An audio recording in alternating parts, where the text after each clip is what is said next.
All right, before I get into this review, I just got to say this one thing. The fact that the studio itself liked this movie so much with its cinematography, costume design, and music score and whatnot, if had the movie succeeded, then the director of this movie, John Borman, would have gone on to be the first director ever to direct the live-action version of Lord of the Rings. And I kind of think to myself, with the style of this movie and well, his style in general, I thought to myself, I wonder what Lord of the Rings would have looked like if it really wasn't live action at that time. Excalibur. So Excalibur is the story of King Arthur. We all know the story of King Arthur. This one is just told in a different way. This one doesn't start off with him. It starts off with his father and how he got the sword Excalibur, how he was betrayed, and then the story of Excalibur. We all know the story in general. This one has a unique set of style that I really did enjoy. I mean, the cinematography in this movie is gorgeous.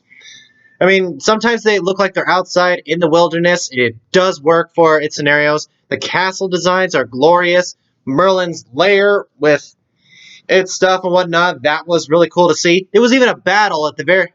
One of the battles in this movie is basically in fog and whatnot, and I think to myself, yeah, that's still better than the Battle of Winterfell. At least nobody in this one is Super Mario jumping to kill the bad guy in this one. So you can tell there's a lot of things that I really liked about this movie. And another thing I really liked about this movie is the costume design. I mean, the suits of armor in this movie are built in their unique style and everything. Because some helmets have wings on it. They look like they have wings on it and whatnot. Some of them are just dark armor with horns on them. So you can tell which one is the good guy armor, which one's the bad guy armor. As for the main bad guy, his suit of armor and everything, it's all made of gold with a helmet that looks like a face and whatnot. And when I see it, I'm thinking, yeah, I like the armor in general. I would keep the armor, just that helmet needs to go, because if you're going to choose a helmet design, why not choose it to look like the actual actor's face instead of looking like Bob Ross in his freshman year of high school? Okay, it sounds like I'm really crapping on this movie, so I'll get to the things that really did surprise me in this movie. And at the near the center of this movie, this one guy is trying to pull the sword out of the stone. You know how it goes and everything. He has this really long hair and everything. He's praying to God and everything, and I think to myself, his voice sounds really familiar. And oh my gosh, is that Patrick Stewart? And I picked up my phone, looked it up, and it was him. I mean, Patrick Stewart with hair.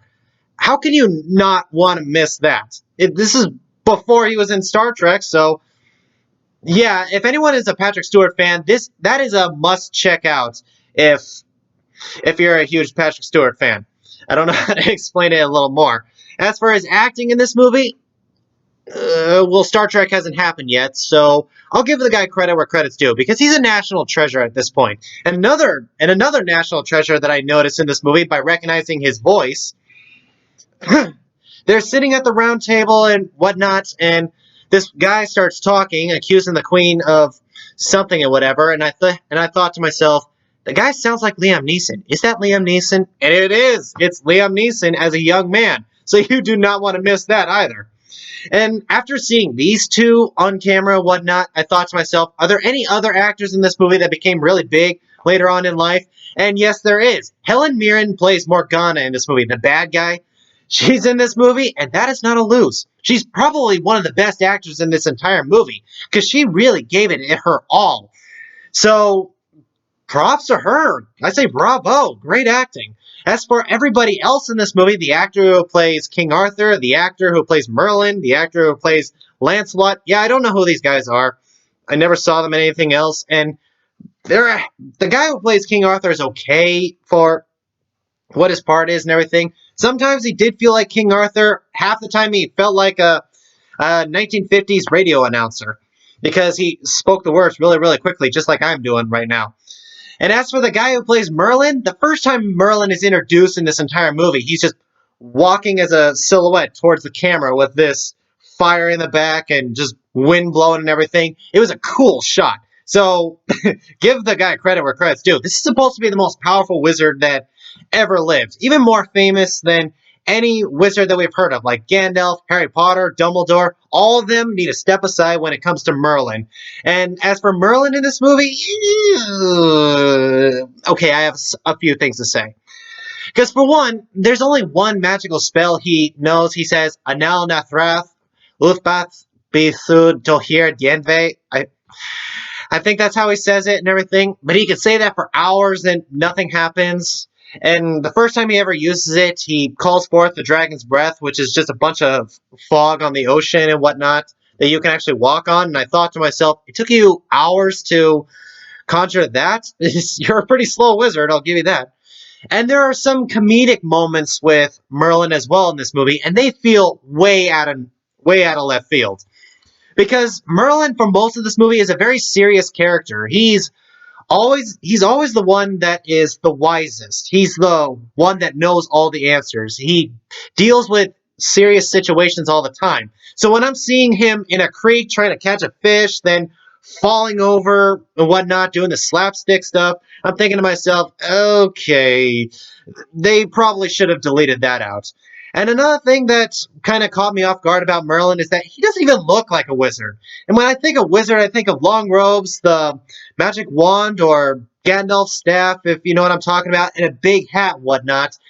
For Merlin in this movie, he just looks like a monk because he's mostly bald with a metal helmet on his head and robes. He has the staff, no beard whatsoever. I'm not asking you to have the beard like Merlin did in The Sword of the Stone and whatnot, but come on, at least look more like a wizard. So yeah, that's the most I could say about the movie Excalibur. A part of the things that I really did not like in this movie, I still say this movie is a definite must watch. I mean, I love the cinematography in this movie. The action is really cool. The music is excellent. And as for a movie that was made in 1981 and nobody really talks about it, as soon as you watch this movie, you're just gonna be thinking to yourself, how are we not talking about this movie like it was the next coming of Star Wars and whatnot? So that's what I gotta say about the movie Excalibur.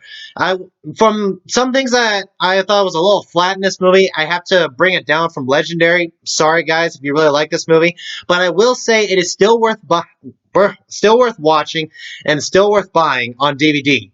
I gotta change that. I gotta change that score because it doesn't really sound as cool as Legendary. You know what I mean? So, guys, the movie Excalibur. Have you seen it? What did you think about it? Whatever you thought, comment below. Let me know, and I'll see you in the next video. Bye.